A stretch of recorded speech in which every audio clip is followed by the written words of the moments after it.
How did God create the universe? Kind of the thing we've been going through in this series. How it matters as much as the if. And today I'd like to just delve into that question a little, just because it basically can't be avoided. This is Eric Slawick, the UWM Penn guy, and Alex Burks. And this is Penn Guy Podcasting. So here we go. I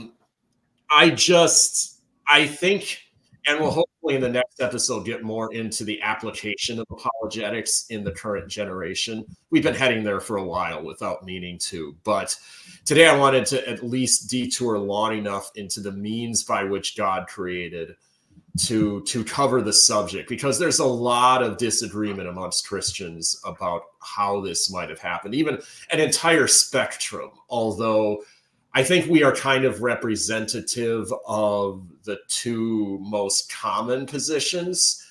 So we can probably just lay out what those are, and then I'd like to delve into some of the deeper questions of kind of how you know what is true, how you interpret the Bible, etc. So my position is I am what I would define as a consistent creationist. You can call us literalists, whatever title you want to use. I'm definitely not in the mainstream. I believe that when Genesis said that God created in 7 days, that means 7 days, ordinary days. And when he gave genealogies with numbers and years and such, that those are meant to be taken at face value. And if the consensus of modern science disagrees with that, then I would reject the consensus of modern science. And Alex, I know that's not how you approach things, so why don't you lay out your position briefly? I would say I could be categorized as a creationist because I don't believe that the blind whims of chance are kind of the origin of the human species. But I would say I believe that the process by which God created the universe, the earth, and mankind took place over several million, if not several billion years. And God used what we today call evolution as the means by which he created human beings, though it's not necessarily how it's presented in the scientific literature. I would just say that's how it appears to us, because we are limited beings operating in time, and God is outside of time, and time works very differently for God and how he interacts with the universe. So I do have the belief that there was an event that we call the Big Bang. The universe is expanding. The Earth was created over the course of many millions of years, and human beings evolved from single-celled organisms all the way up to what we call today Homo sapiens sapiens. Okay, and I'm not necessarily, neither one of us are scientifically inclined, so I'm not necessarily looking to bash each other over the head with questions of science.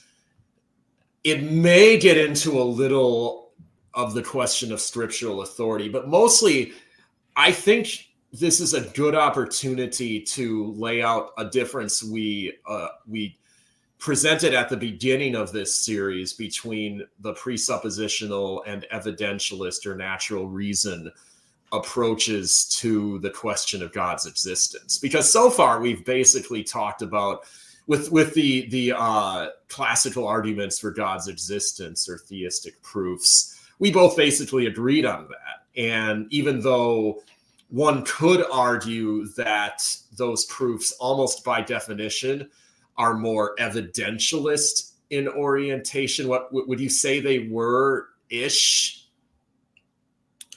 Now define evidentialism. Well, essentially, to oversimplify it a bit, but I think it's still a useful thumbnail. The presuppositionalist position would essentially be God, and I'm speaking very broadly here, God reaching down to man, and the evidentialist position would be man reaching up to God. I can flesh that out a little and say, do you essentially assume that either the Bible or atheistic naturalism are true, and then approach the evidence and see which worldview makes sense out of things? or do you start with natural human reason and try to get as far as you can before you interject? I think we alluded to this previously, before you basically inevitably have to interject divine revelation into the question in order to get from what everyone can see in the world to the death, burial, and resurrection of Jesus Christ. Sure. So I'd say generally yes. I'd say that as opposed to starting with the basis of divine revelation, the evidentialist says, let's start with human reason and work from there, because human reason is universal, hopefully, right? And those who bear faith in divine revelation, that worldview is not readily apparent without being presented the facts of divine revelation, right? So people, like St. Paul says, it's weird that I'm using St. Paul to defend evidentialism, but here we are. Like St. Paul says, everyone can come to the idea that there is a God by natural reason. They can come to morality by natural reason, and there's some other things. But moving from that point, that is how we would best elucidate to that mind that the Christian faith is true, as opposed to kind of supposing it's true and then moving from there, if that makes sense.